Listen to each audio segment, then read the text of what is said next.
Well, this is the 19th of December, 2009, and this has been a difficult year for me because last December the 21st, my wife passed away. She took her new home in heaven, and I'm certainly proud that she's not here suffering. She suffered a whole lot, and I'd get up in the night and try to do something for her, but I didn't know what to do. But I'd ask God to help her. She'd be so sick, and I'm so proud that God seen fit to take her on. They found that she had cancer, lung cancer, and that just floored her. She never did get out of the hospital when they told her that. The doctor said, "I can't let you go home." And she said, "Why?" He said, "Your blood pressure's gone so high." He said, "I've got to put you in the hospital."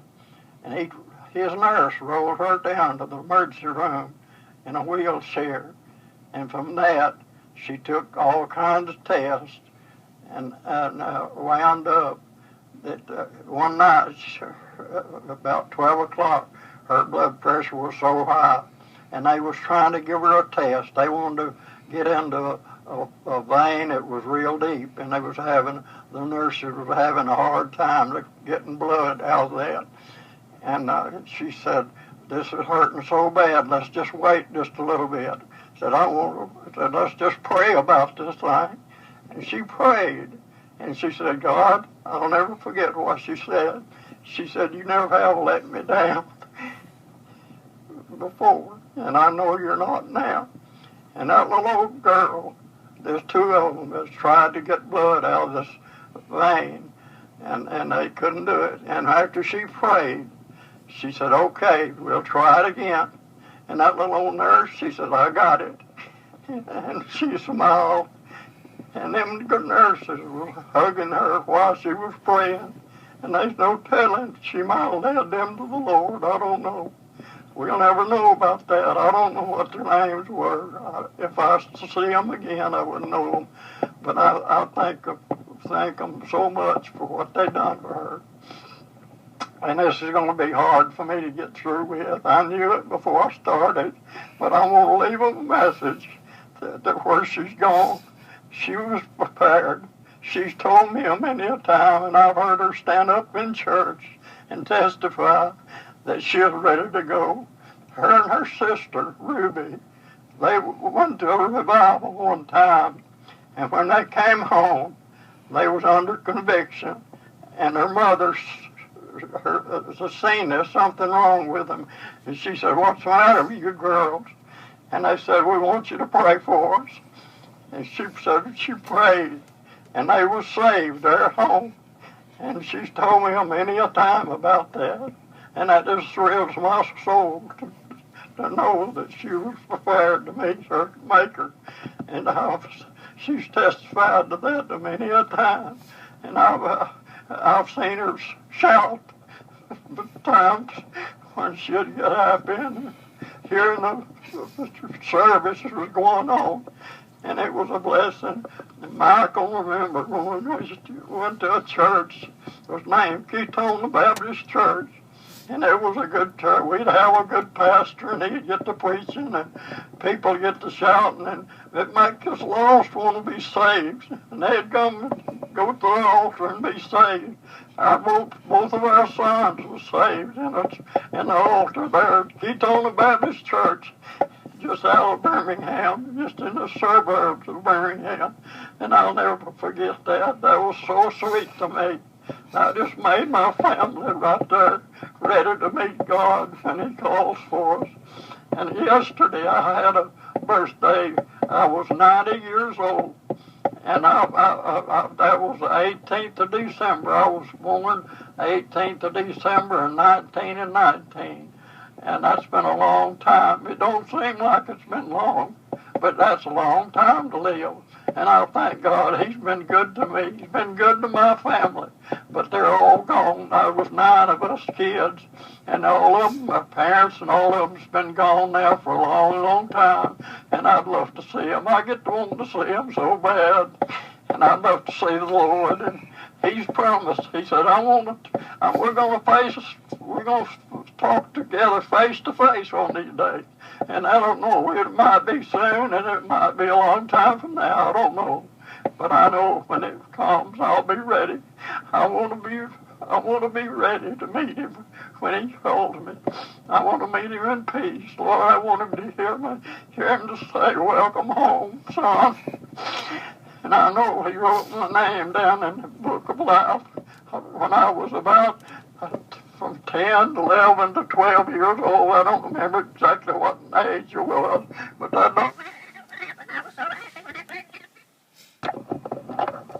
that I'm ready to go again. And I had the most sweetest wife that anybody could ever have.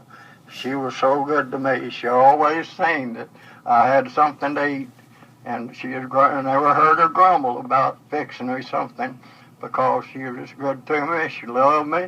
We lived together. We was married 63 years. Now, you know the love that God put us together.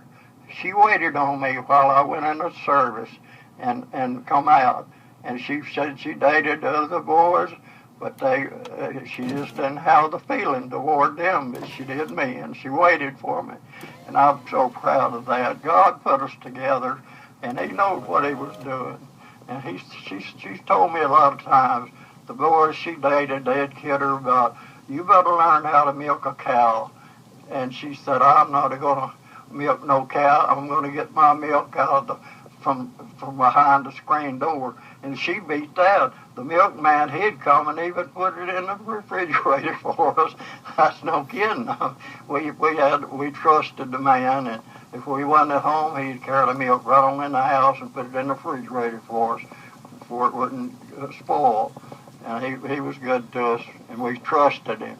You know, you can't trust people like that anymore, to go in your home and put stuff in and leave everything like it was when you left. It just don't work out that way. I don't know if people's lost confidence in one another or what it is, but it's not like that anymore. That's been a long time ago.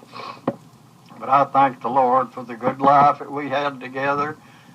After we was married, I guess 1 or 2 years. I don't remember when Mike was born, but anyway, it was in a couple of years. And I can't believe I've lived to see him 62 years old. And he's not only my son, he's my good friend. We work together good. We just put down in his home some hardwood floor, and it looks beautiful. He's got a nice home, and I know he's proud of it. And I thank the Lord for him. Him and Patty, they're enjoying it now. And I'm glad for them. I'm glad of my grandkids, great-grandkids. I've got 5 great-grandkids. Now, 2 of them knows me. Well, the other 3's little fellers, but they're probably, one of them might remember me after I'm gone. I don't know. But anyway, I want them to know I love every one of them. I love my granddaughter's husbands. They've got all 3 of them's got a good husband. There's Paul and Pete and Matt. They're all good boys, and I love them. And I think they love me. They tell me they do, and I believe they do. And the granddaughters, they'd do anything in the world for me. They love me, and they hug me. The Tidwell family was a loving person. I'm not bragging about it, but they was always a loving person. And my wife, her parents, they didn't make over the kids like mine did. And when we got married, she loved that loving. My dad, he loved her just like she is his daughter. And she loved that because they'd tell her they loved her. And I'd tell her, Lord, I've loved her for all them years. And I just never did find nobody else that I could get away. I was like her. I couldn't get away from that. I dated a lot of girls in my time. I lived in a little mining town, and it was just full of girls, and I dated just a lot of them. I could go to one, I could be one every night and be with a different girl every night. And you think I'm bragging, but it's just the way life was. But I didn't never fall in love like I did with Clarice. She was the most beautiful thing that I ever seen, and the most loving girl that could ever live. And she was so good to me, and we had a good life together. And I've got some more to tell you about when we lived on the lake. We had a good time. And there's just a lot I want to talk about. But I'm going to stop and wait a while and talk about, I want to tell my great-grandkids where I was born. And they'll laugh. I know all of you going to laugh. Now let's quit crying. I know you're crying now, and let's just quit crying now and talk about something else. Because it's been hard for Mike, and it's been hard for the girls and all of the family because she's gone. But she left me here by myself, and it's alone alive. But I'm making it, and she's always told me, said, honey, you can make it, you can survive because you know enough about how to cook. You can fix you something to eat. And I thank the Lord. He's helping me. He's helping me and Mike. We still have lunch together, and I love him. He comes every day, and every time he comes, we hug each other. We love each other. And that means a lot to me because when he leaves, I have to have a cry, but it don't hurt to cry. And I love to cry. I thank the Lord that I'm not dried up where I can't cry. It helps me when I just have a big cry and talk to the Lord. He's with me. He goes with me every room I'm in. Every time I go somewhere, he's in my heart. And I tell him, Lord, help me drive now. Help me keep. No, I don't have to have an accident and be a burden on Mike. I want to be able to take care of myself. And I just I get started and I don't know when to quit. But I thank the Lord. And where I was born now, grandkids, I want to tell you, I was born at a little place in Blount County, Alabama. They called it the Blowgourd, and they called the Smith place.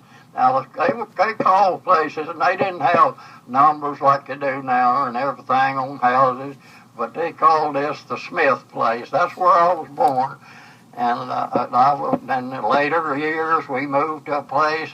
My dad was a farmer, and they had 9 children, and when it was big enough to do anything, well, they started working, and everybody in the family worked.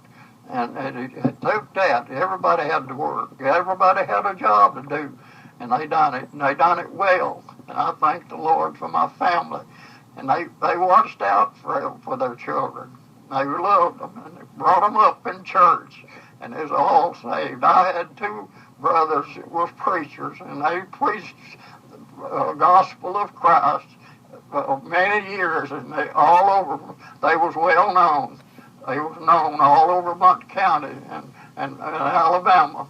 And they had one of them, oldest brother had a radio program, and he went out long ways, and he knew a lot of people. We knew a lot of people. I knew no telling how many people that I've known down through my 90 years. And I thank the Lord for my friends. I call them now once in a while and talk to them, and I love them. I love them, and love that God will put in your heart will make you love people, and it'll last. It won't be a few days and then it's gone, but it'll be there when the time gets going rough. That's good times. It's easy then. And I thank the Lord for what He's done for the family. And when we moved from there, we moved to a little place, and this was still in Blount County. And we moved to a place called Rutherford place. And then from that, I was getting up big enough I can remember some things now. Then we moved to the Wilder place down in Locust Fork, Alabama. And Michael, he'll laugh when I talk about the little well we'd pass, and he'd say, "Dad, is that the little well down there behind the house?" Yeah, it had a little brown jug. And we'd talk about the little brown jug down at the well, and we'd laugh. And I took the boys one day, and I said, "I want to carry you and show you some things now." I took him some places where we'd lived and everything, and when we got through, I'd enjoyed the day so much. We rabbit hunted and done things, and they said, "Dad, when are you going to show us something?" I thought I'd done showed them everything, and it tickled me. I thought, well, I've done showed it to you, but they thought that I should go show them something special, I reckon. Anyway, we enjoyed the day, and I'll never forget it. I was lucky. The Lord just takes care of me. I can think of places that I've been that the Lord had to be taking care of me, or I'd have got killed. I fell one day when we was out hunting.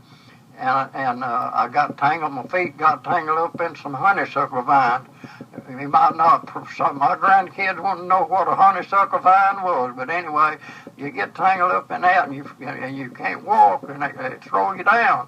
And I fell, but I didn't have no accident with it. And I thank the Lord, He takes care of you, son. You grandkids, you believe in God and ask Him to help you in school.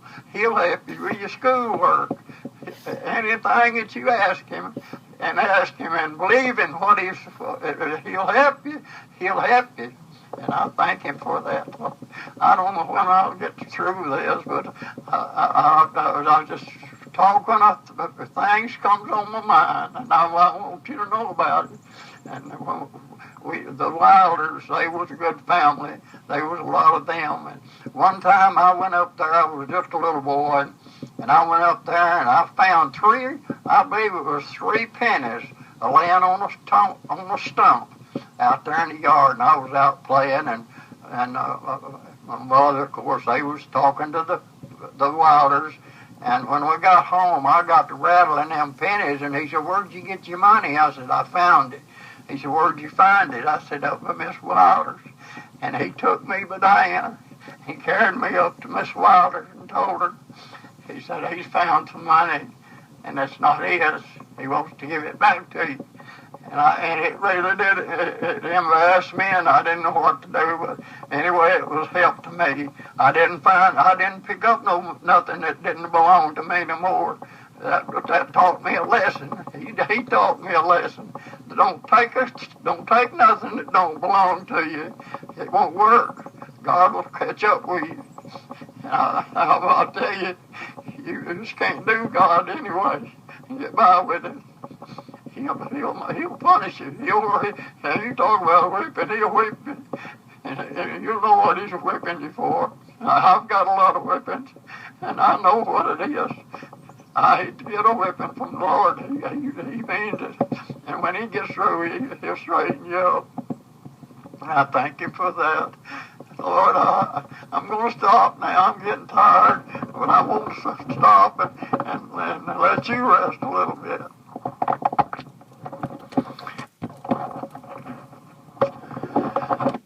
I might have missed some. I don't think the recorder was on, but Campbell, he's 12 years old now, and he's been saved and he's been baptized. We got to go out and see him baptized, and I thank the Lord for our great grandson. And I'm praying for Livia that she'll be saved, that the Lord will convict her like He did me one time when I was about 10 or 11. I don't know exactly what age, but that don't matter. It's when the Lord when He puts that convicting power on you, that's when they call on Him to save you. And I'm praying that Olivia and all of there's the other two, Susan's 2 kids, and Andrew's little girl. Lord, we pray that they'll be saved while they're young, because there's so much out there for temptations for young people. And we pray that they won't get tied up with these drugs and things. It'll mess your life up and kill you. It'll just bring destruction to you before you know it. And we pray that none of our family won't get tied up with these drugs. That these sorry people that they're getting them just for money. Lord have mercy, what's money going to do when time comes from when the Lord calls you? That's not going to help you. You're not going to take nothing out of this world. The Bible says you didn't bring nothing in, and it's for sure you're not taking nothing out. And that's right. And I pray that you'll think about these. Read the Bible. That's the only thing to do. You hear preachers preach, but they can't tell you in about an hour, 45 minutes when they get up. They can't tell you all things. What you need to do is read the Bible. You'll know you'll know whether you're saved or not.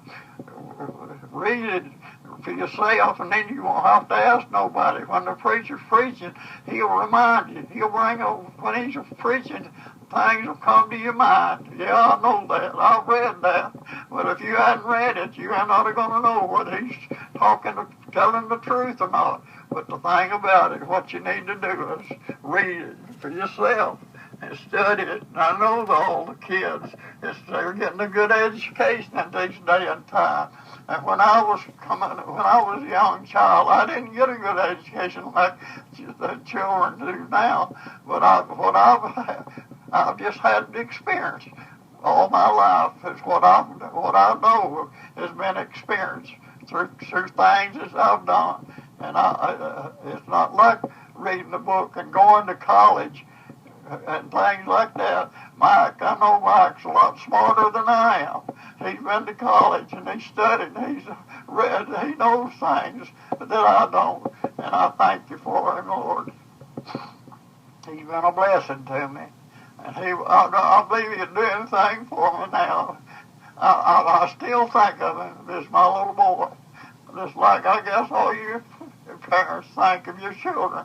They are little now, and they're going to be little. But one of these days, when they get bigger, they'll be gone, Lord. Before you know it, they'll be off and have their families together. Lord, and it passes off so fast, you won't believe it till it happens. And I know Matt was talking about, he wouldn't believe if somebody told him how he loved that little girl of theirs, and how he loves her, and you don't know until it comes home to you, and you know experiences teach you things. And they thought enough of their grandmother to give the baby part of her name. That was a blessing. Clarice, they named the baby Spencer Clarice. And that's to me, that's a sweet name. And when she gets old enough to know what it's all about, then I can talk to her and tell her about her grandmother. She won't never know her, but if she gets saved, then she can see her again. But if you don't get saved and go to heaven, you will never see your grandmother. No. But you can see her if you live right. And she loved to know. She wanted everybody to meet her in heaven. And I hope everybody does. I hope all the families takes that serious when they hear about it. It's a blessing to me to get to do this. I don't know. I didn't think I could handle it. But I guess I'm doing okay. But I know you will probably get tired of hearing me. But I just got to get it off of my chest. When the Lord puts things on you, you need to get it off and do things that He wants you to do, and it'll be right. I thank Him for that. Lord, it's good. I'm here. It's 11 minutes to late now, here on Saturday night, and it's just been a rainy day here today, here in Tennessee.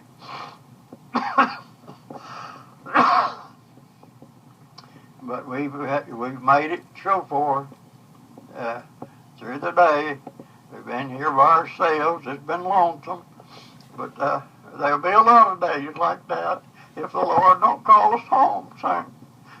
And I'm glad I've enjoyed the last few days of getting to do some work. It's been good for me to help Mike put down this hardwood floor. I didn't do hard work. I was just laying it out, laying pieces down, and all he had to do was nail them down, staple them down. Was gone. And I know he works hard, but he's enjoyed it, and it's something he'll enjoy the rest of his life. We don't know how long we're going to live. That's up to the good Lord. He's still in charge, and he's going to be in charge. And one of these days, he said, if he went away, he was coming back. And people get confused. They think you're going to come back on a horse, and I don't know how they could. And if you'll just read the Bible and study about how he left here, people was gazing up, looking at him, going up in the clouds, and he says he's coming back in the same manner. Well, what does that mean? Does that mean he's coming back in a different way? You know, it means he's coming back just like he went away. That's what he said. And what he says is true. It don't make no difference what we think about it. It's what God says about it. He said he's coming back, and he means that. And we've got to believe that he's got to come back. He's coming back to get the ones that he's saved. He said the ones that the Lord has given him, he hadn't lost one of them. And I thank him for that. That's good news that the Lord saved him. And Jesus is the Lord. People don't understand that. Jesus is the Lord, and he saved us. And he gets us ready for the time that he's went away. He said in Corinthians, the first Corinthians, the 2nd chapter and the 9th verse, will tell you that it hadn't entered into a man's mind and heart what he's went away to prepare for those that love him. And we thank you for that. I get choked up when I get thinking about things like that. But you just have to excuse me. I have to say it. And I hope everyone is listening. I hope they'll enjoy what I'm saying and put it to use. A lot of everybody needs to think about the Lord. You know, he's the one. He knows about them children, their great-grandchildren. When they get Campbell and Olivia, he knows everything. When you're out playing, he knows everything. You're thinking, you might say, well, Mama or Daddy ain't going to know nothing about this, but God knows everything that goes on. I hope you'll understand that and live for him. Campbell, Lord bless you. If you'll just if you feel like saying something, get in the church, get up and say something. If the Lord puts something on your heart, get up and say it. That's working for the Lord, and that's what he wants people to do, to work for him. That's what he's going to judge about when it comes down to judgment. He's going to say it's going to be judged whether you're good or bad. Now that's in the Bible. You read it for yourself. Campbell, I know you can read and read the Bible, and you will. The time you take up reading the Bible, it won't interfere with your work at school. Just take time. When you sit around, just pick up the Bible and start reading, and you'll get a blessing out of it. I'm gonna wait a while now, and I've got a lot more to talk about later on, and I'm gonna cut off now. I'm getting and for this time. And she'd have a spell with her heart. She'd have to sit down there on the porch and rest a little bit. feet, something like that, maybe further. But anyway, she'd sit around down there, and I can just see her sitting there waiting till she get the feeling, get to have heart problems, and she just have to wait till it kind of slacked off, and she'd come on to the house. And I've seen her wag clothes from here to the little house and back, and I can just see her all everywhere I look. I can just see her. She was the sweetest person that you could ever know. I know Campbell and Livia remembers her and how she treated them. She loved her family so much, and she wrote a love story, but she didn't put all she didn't put it all in there. But everything she said, I remember exactly what. I got up one morning to go to work. I was working in the coal mines at that time when I met her before that, and we dated a few times, and then I went off to the service and stayed gone for 4 years. And when I come back, I went to a little town called Oneonta, Alabama, and her family, her mom and daddy was down there, and they seen me, and we talked to one another. And I said, you reckon, Clarice, if it'd be okay if I come?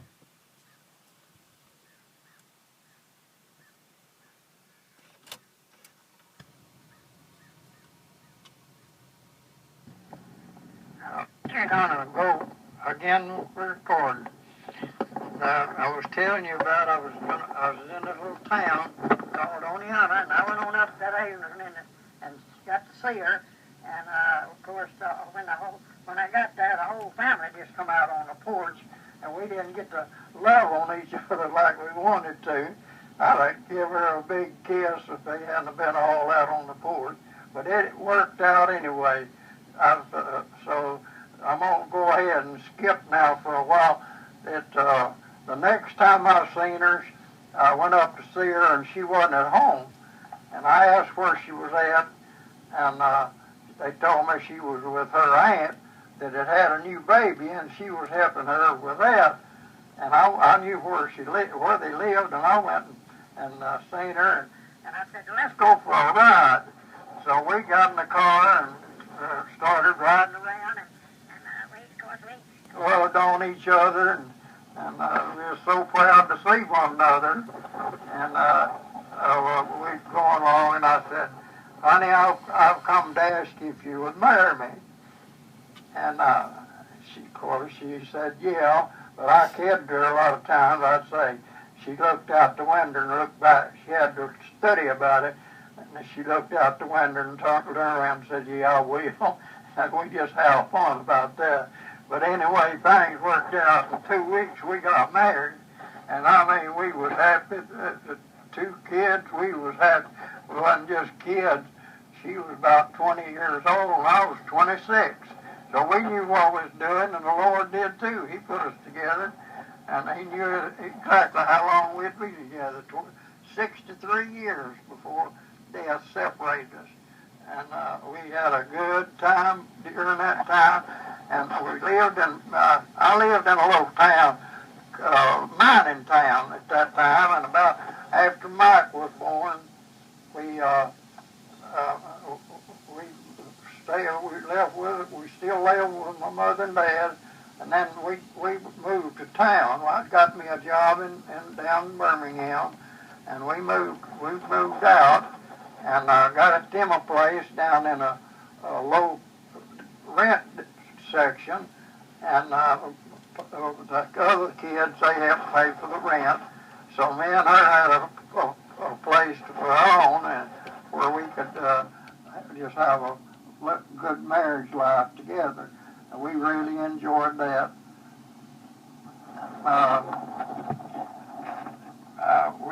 don't remember exactly what house it was, but anyway, I got a job there in a place they called they made bolts and screws and I worked there for a while. They called it Lamson and Session. That was over in Tarrant City, Alabama, just the suburbs of Birmingham. We lived there for a while, and then we had moved. We moved pretty often. We moved back over to this town where we left from, a place called Overson. That was a mining town.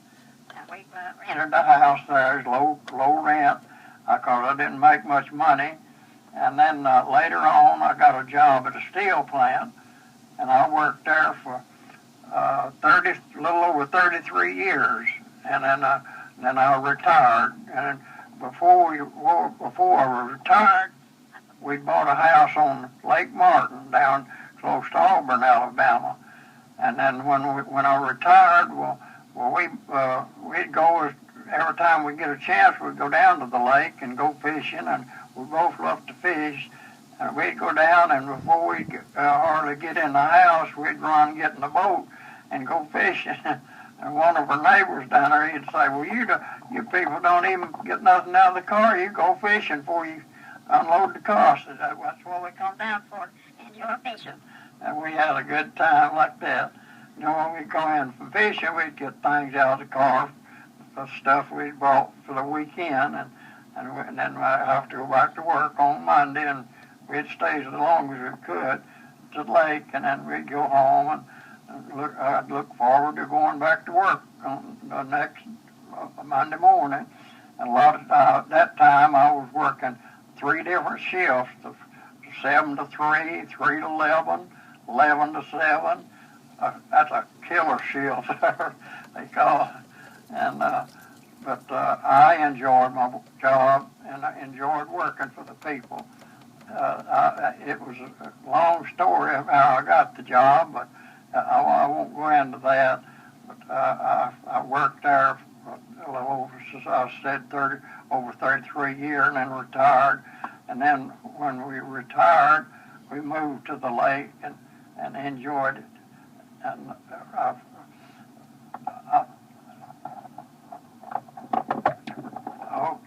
okay, I got ahead of myself. Before I retired, we'd go down just for a weekend. When I retired from the plant, we moved down to the lake, and we stayed. We had that place for 20 years, and that was a real. In the meantime, we had our youngest son got killed, and that was a good place for us. We could go out fishing and kind of get things, get things like that off your mind. It was bothering you, and it was a good thing for us. So we made it pretty good with have something to take our minds off of our troubles, and fishing and any kind of something like that that you enjoyed doing. You could forget about your troubles for a while, and then get back to enjoying life. And time went on, and then when we got to being up in the age, and we got to talking about why she'd say, "Well, we need to move closer to Mike where he can take care of us." And we talked about that. And when we would visit him, he lived in Tennessee, Maryville, Tennessee, and he'd been there for 20-something years. He raised 3 girls, and they all married now, and they have families of their own, and they all had good husbands. I thought the world of them, and I'm proud of them. I'm proud of my family, and God's been good to us all them years. And then come along, we've been living here now this December. I believe this is the 11th year. We moved here in December. I believe it's 98 or 99. I'm not sure, but anyway, I think it's going to be the 11th year. But this has been a terrible year for me. But I'm looking forward to go joining her now. She's gone on to be with the Lord, and I know we can't even imagine what the Lord has prepared for them that love Him. And I know she loved Him, and I love Him, and my two boys did. They got saved, and I thank the Lord for that so much. And now him and Patty's, they're having a good life. Patty's got a boy and a girl, and we accepted them as our grandkids. And then the daughter, she had 3 kids, and we accepted them as her great-grandkids. So I guess I hadn't counted them. I think it's about five more there. 2 grandkids, and then 3 great-grandkids, step-kids. But we love them, and they love us. They call us Mama and Pawpaw, just like the rest of the kids do. And that's good. And I thought we love Patty, and she's been good to us, too.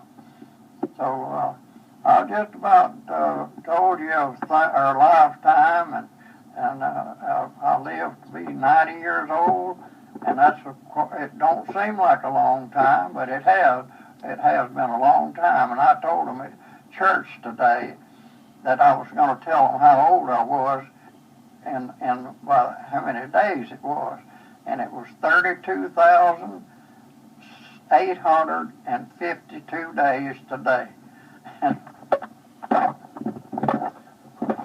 Well, it's Monday morning here, and instead of just putting one foot on it, she got up on it with both feet. Well, when I jerked the rope, her feet went higher than her head, and she hit the ground. She said, "I'm going to quit doing what you want me to do." She said, "I thought I was supposed to do everything you said do." We needed to do repair on the house, and it had happened. We lived in that house.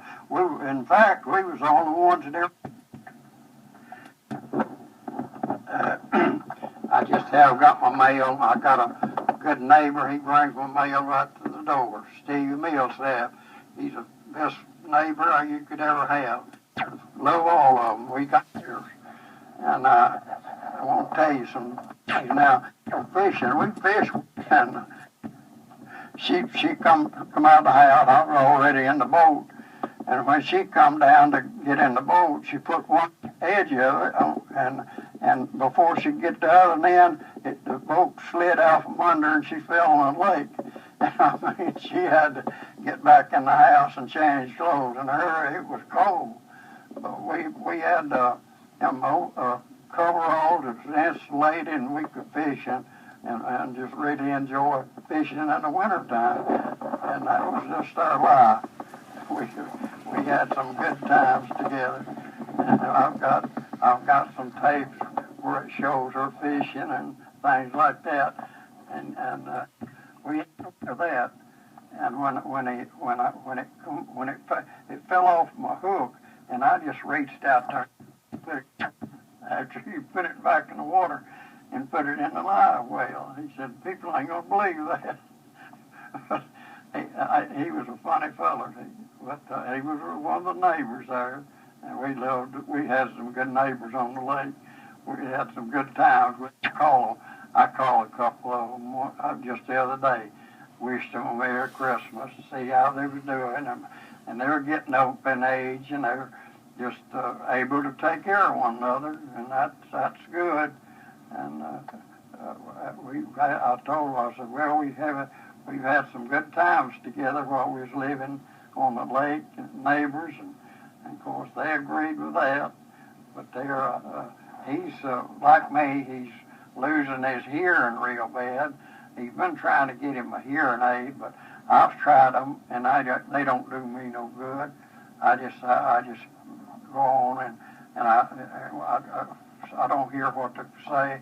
I probably give them a crazy answer, but I can't help that. But we just have to take life as it comes. And talk some more later.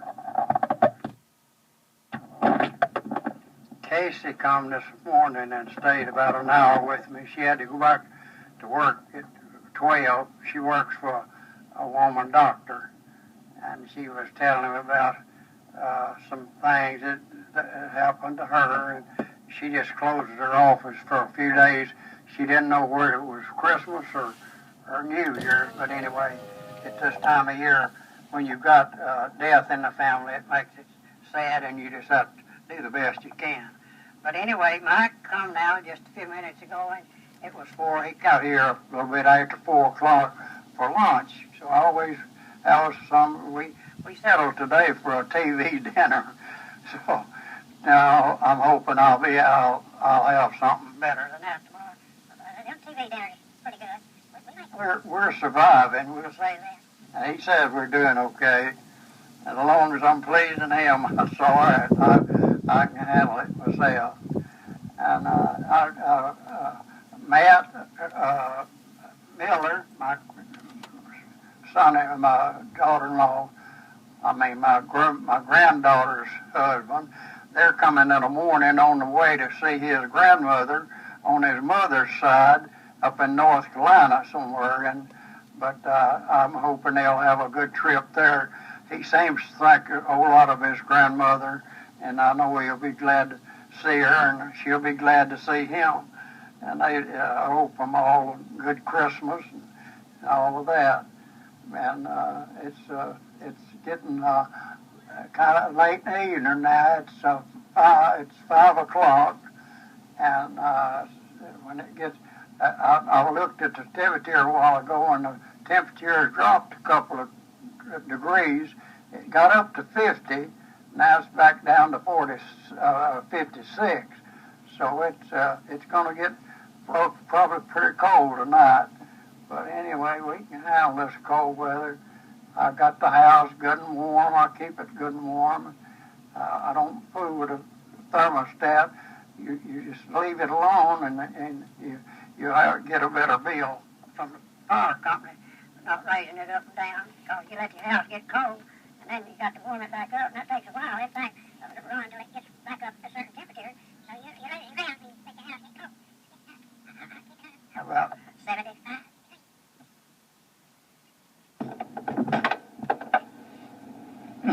I was over at Mike's a few weeks ago, and he was out in the backyard setting out some kind of plant, and he had a pretty good sized hole dug, and he had his little grandson, Brady Parker, with him, and he let Brady get down in the hole and with a shovel and get out some dirt, and he said, "Papa," said, "I'm a-doing man's work now." He thought he was doing man's work.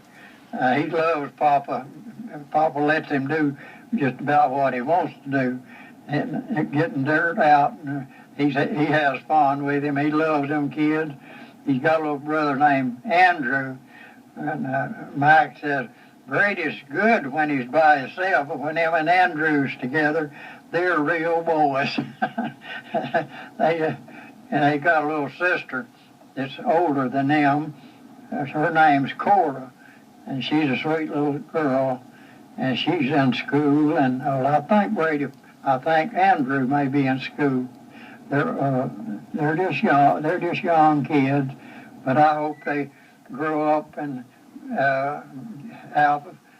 when they get grown, get married and have them a family, and have great families together. And I wanted to put this on this tape. Yeah, there's some more about these little grandkids of mine. He's got some little cars out in the back that's battery operated, and they can just ride all over the yard with them. It's something that somebody put out on the street, they threw it away, and Mike got them and fixed them, or what was wrong with them. He fixed it. And if you don't think Mike can fix everything, you just ask me or him, either one. We'll tell you. He don't throw nothing away.